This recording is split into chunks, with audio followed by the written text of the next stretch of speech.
Hi peaches, it's Shaaba. Welcome back to my channel and thank you for clicking on another video. I hope you're well. I don't need to tell you what time it is. It is that weekly segment of fishing for a-holes. That's right, where we have a little bit of drama to entertain us, hopefully help some people out, and expand our own mindsets too. Things are never black and white. It's the biggest lesson I've learned doing this series, so as ever peaches, please be kind as you pop downstairs and share your own comments and views. And on that note, a huge thank you to today's video sponsor, Pride Counselling. Because things aren't very black and white, it can sometimes be super helpful to speak to an objective party about whatever it is that you are going through. And if that sounds like a bit of you, then Pride Counselling might be a great resource for you. They provide online therapy specifically for LGBTQTs. I've used them, which is why I'm such a big advocate for this service. And I'll give you a free little nugget of advice that my therapist helped me with in terms of relationship dealings with things. That's such terrible grammar, I'm sorry. I have a tendency to want to fix things all the time. I've got a very practical mindset, but sometimes that doesn't always work, and so it can be really useful if you're speaking to someone who's come to you for help to clarify. Are you looking for comfort or are you looking for solutions? And something as simple as that can really help avoid future arguments. I normally jump straight to solutions, but if someone's trying to seek comfort, it can sometimes seem very brash and not be the most helpful thing. So you go, a little tidbit of advice that might be useful for you going forward. All of the therapists on Pride Counselling are LGBT+ friendly, which is a huge relief. It just means it's that one less thing that you have to worry about. You just sign up, answer a few questions about who you are and what your needs are, and you're matched with the right therapist. And if for whatever reason, whenever you don't like them, you can switch. Like that, the change is free and very easy to do. And you can also talk to your therapist wherever and however you feel comfortable, which is another huge plus for me. Text, chat, phone call, video call, it's entirely up to you. I particularly love to video call from the comfort of my bed, under a little blanket fort. No, not quite under, but forts are often made afterwards. And if you think, oh, this would be so useful, but I can't quite afford it, that's totally fine. Just know that Pride Counselling also offers financial aid that you can apply for too,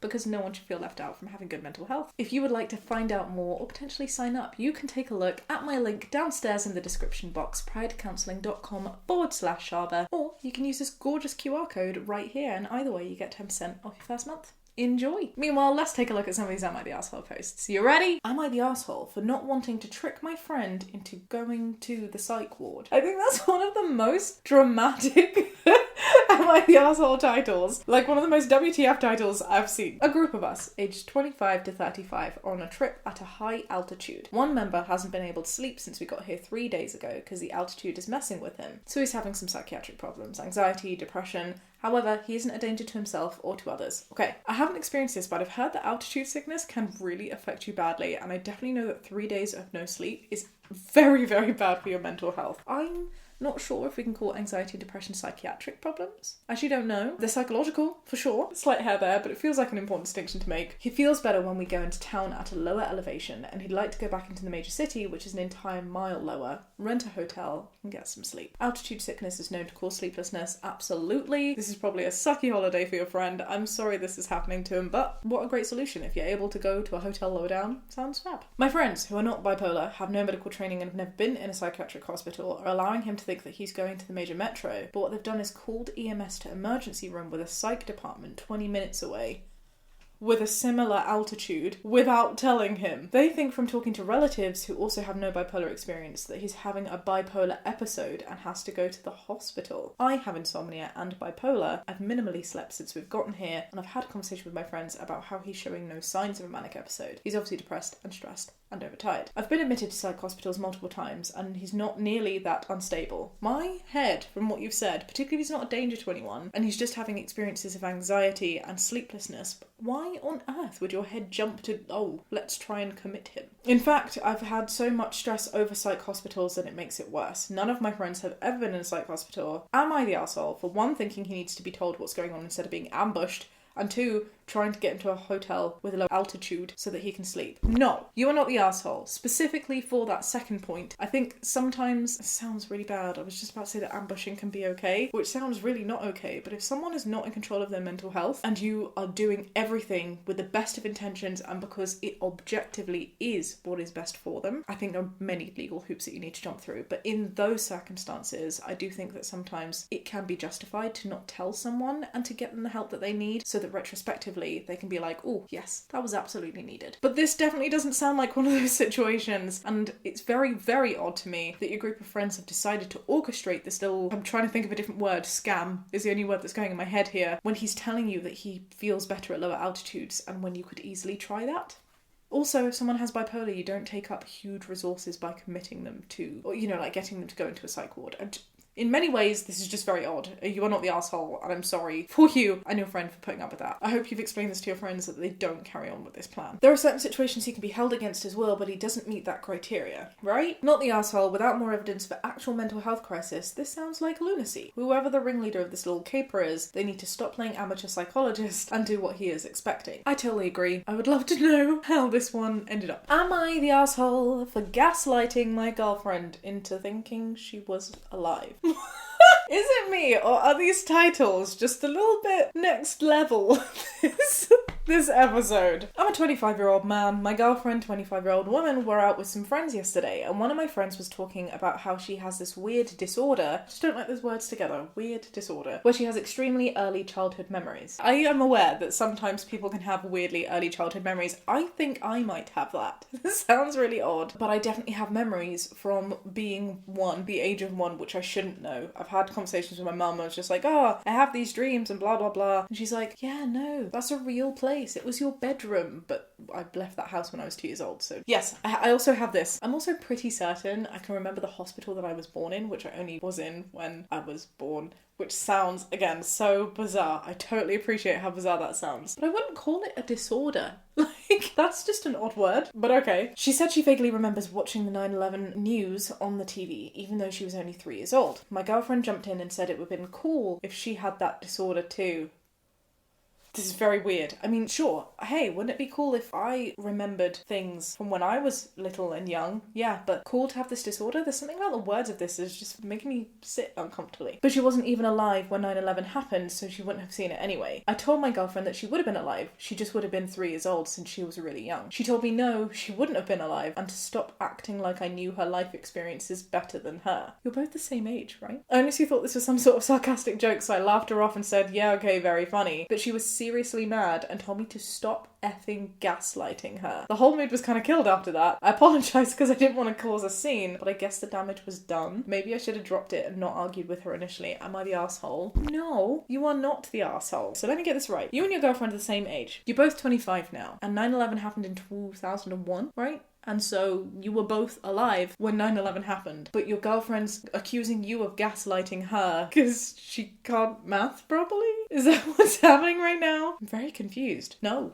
You're not the asshole, and this certainly isn't gaslighting. I think I'm kind of understanding the words disorder now. I mean, I'm not, but I am in this context. Maybe I've gotten the situation totally wrong. But I'm going to use it as a Mama Shaaba moment anyway, and a little bit of a PSA. I think it's very important to talk about our experiences. And one of the things that I love about this generation that we're in, this level of social media, all of these things that I'm mentioning are a double-edged sword. But one of the positive edges to that sword is that we can talk freely and reduce the stigma about mental health and about things like trauma and past experiences and how that affects us. I do think that's very important. And I also think that there is a segment of people online who like to use these words too freely. I absolutely don't want to sound like I'm victim blaming here. That's not what I'm doing at all. At the same time, I think words like gaslighting are so powerful. And in the situations where things like gaslighting and other forms of true abuse have happened, it can be really damaging when people throw these words around when they don't actually apply, because it reduces the power that they have, because it trivializes it for the people who really need to use those terms to get out of situations where they are not being treated correctly. Before I even read the whole thing about the gaslighting about being alive, which is so bizarre, I had a real problem with the word disorder. And I think it may be a running theme here. I might be totally wrong, but saying that being able to remember things as a kid is a disorder makes something sound significantly worse than it is. It's this kind of culture that makes it sexy to have disorders, which is totally not what it should be, right? Like, it shouldn't be a good thing. You shouldn't be thinking, oh, it's so cool to have a disorder. Like, It's not a disorder. It's a part of you that means that you had early memories, and it's not cool to have a disorder. It'd be cool to think of this stuff, and then it's not gaslighting for someone to remind you of your age and the fact that you were actually born. I don't know what to tell you. I just think this might be an example of where those words are being used in the wrong situations and in a way that's actually damaging to the people that need to use them. What do you think? Let me know. I can't stop giggling about the title, OP, you're alive. Girlfriend, stop gaslighting me. No, I'm not.